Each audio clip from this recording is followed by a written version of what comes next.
See? It's all good. Have you ever seen a chicken swimming in the ocean as if it were her natural habitat? Sammi was just like that. Her feet barely touched the water as we walked toward the waves. She felt right at home on the beach, as if the sea had always been part of her life. Jacksonville Beach, that's for sure. Isn't it, Sammi? I remember how her feet trembled slightly in the beginning as we walked through the shallow water. The faster I walked, the higher the water rose and the more her little legs dangled, as if she were suspended in the waves. People often ask me, how do you teach a chicken to swim? But in fact, I didn't teach her anything. I just took her to the beach. That's all she knew from day one. Why? To get to the beach, of course.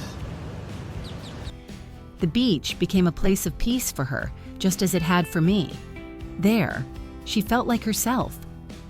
Where the warm wind smelled of salt and every step on the sand sounded like the rustle of memory, Sammi was happy. The day I first saw her, I had just finished changing the sheets. I looked up and there she was. She stood as if she had always been part of my life.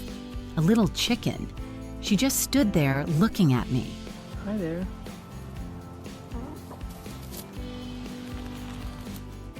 I used to have a dog named Court.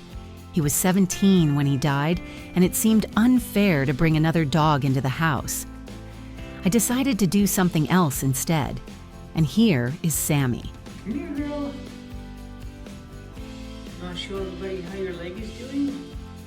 On the very first day I took her with me to the beach, she looked at me, then at the waves, and back at me again. It was as if she were saying, "Isn't that what all dogs do?" Just look at that chick on the beach. Since then, water has ceased to frighten her.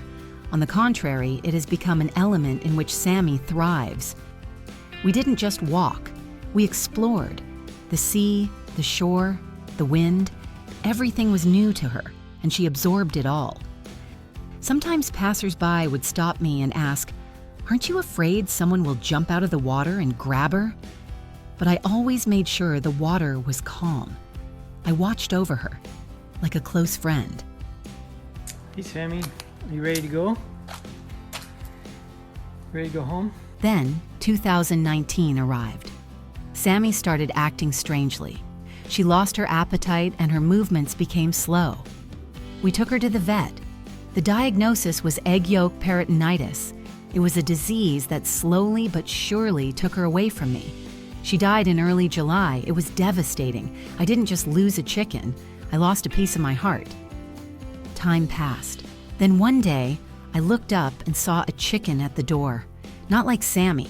She was more rough, independent, and bold. She just stood there. She kept coming back for a week. It was as if she knew this was her place. Then I said, "What if you stay the night?" That's how Gypsy came into my life. She's completely different, but her eyes have the same light, curiosity, and a desire to be close. Now, I'm not alone again. Gypsy and I are adventurers unafraid of facing the wind. Sammi taught me that animals are a gift. Gypsy reminded me that I can receive this gift again. They rekindled the light in my heart. If you enjoyed this story, please like it, leave a comment, and subscribe to the channel so you won't miss any more touching stories.